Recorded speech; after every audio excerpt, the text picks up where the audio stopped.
Universal Credit is a new service that helps ensure you're better off in work than you are on benefits. It's for people who are out of work or on a low income and is designed to make work pay. It replaces 6 benefits, including job seekers allowance, tax credits and housing benefit, with one single monthly payment. Universal Credit is usually claimed online. Your job centre can tell you about local places where you can access the internet for free. Universal Credit tops up your earnings when you start work or increase your hours.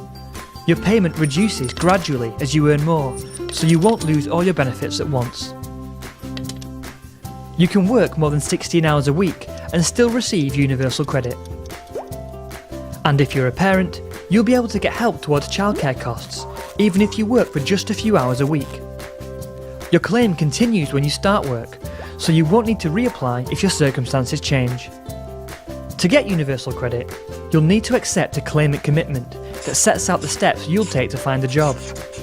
And if you're able to work, you'll be expected to look for work on a full-time basis.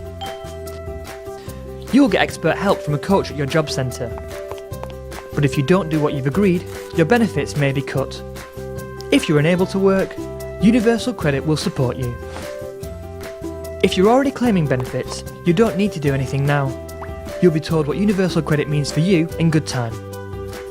You can prepare for the change by going online to www.gov.uk/Universal Credit.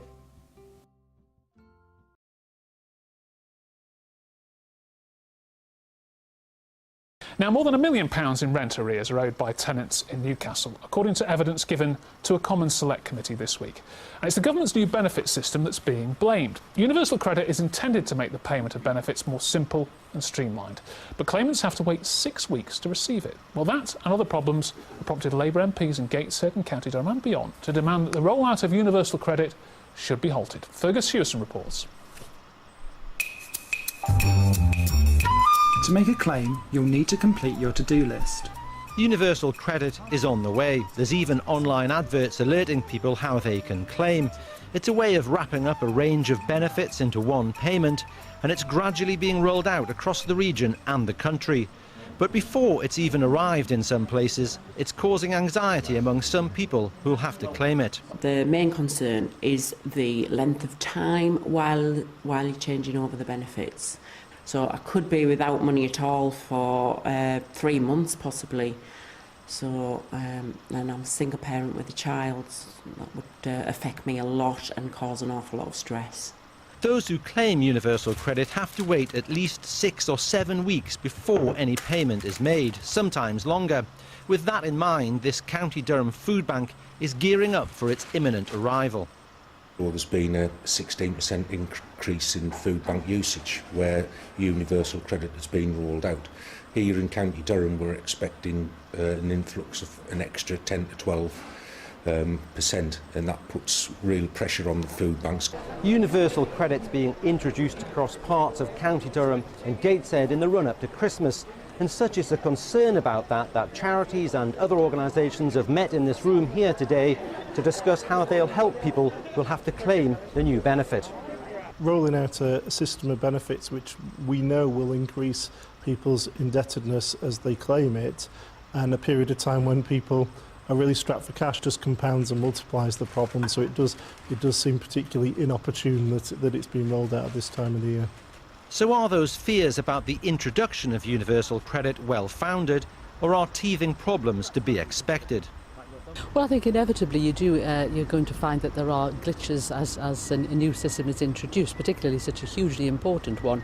And I think the government has addressed it by enabling people to get advances on benefits where they can't wait until the end of that number of weeks, and also to provide budgeting advice, because I think part of the flaws of the old system is that people have got used to not having to budget, and we all have to be able to live within our means. Universal Credit was introduced across Newcastle earlier this year, one of the first areas in the country where this happened, but that led to more than 1,000 council tenants falling into rent arrears and many people having to rely on food banks while they waited for a payment. At the time, the City Council said that Universal Credit had put some vulnerable residents at risk of destitution and homelessness. So has the government learned from Newcastle's experience? So universal credit I have no issue with. The way it's being implemented, I absolutely do, because it's causing untold misery to many of my constituents in Newcastle. And if they roll it out without ironing out these issues, but also without dealing with that fundamental problem of embedding debt into our universal credit system, then it's going to roll out misery. The Department for Work and Pensions says universal credit is helping to ease people's transition into employment, and those on it are moving into work faster and staying in work longer. It added that financial help is available for people waiting to have claims processed. Fergus Houston reporting. Simon Clark, whatever the merits of universal credit, all the evidence shows at the moment that all is not well with the rollout. These increased levels of debts. It's madness to accelerate it, pause it and solve the existing problems. I think it's important to start by looking at what universal credit is intended to do, which is to say it's to make the transition to work easier and to help people get, to make the most of the opportunities that are available to them. And we've seen in new statistics published today that if you're 4% more likely to find work within 6 months if you're on universal credit compared to the old JSA system. So it does, as a system, deliver.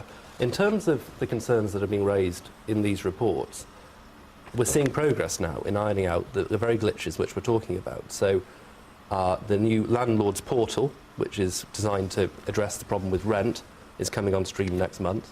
We heard from Judith Wallace in that report about the fact that there are advance payments. Why not let that bed down? I mean, I'll give you another figure if you want to bandy figures. People are 14% more likely to have problems with debts on rent and council tax if they're on universal credit. Well, and that's real hardship. No, absolutely. No one denies that. But the point is that we are now seeing progress in addressing exactly those points. So that we talk about the fact that advances are available, we need to get that message out. Okay. So 30% of people are now getting advance payments, and 76% of people are now getting their first payment fully on time. OK.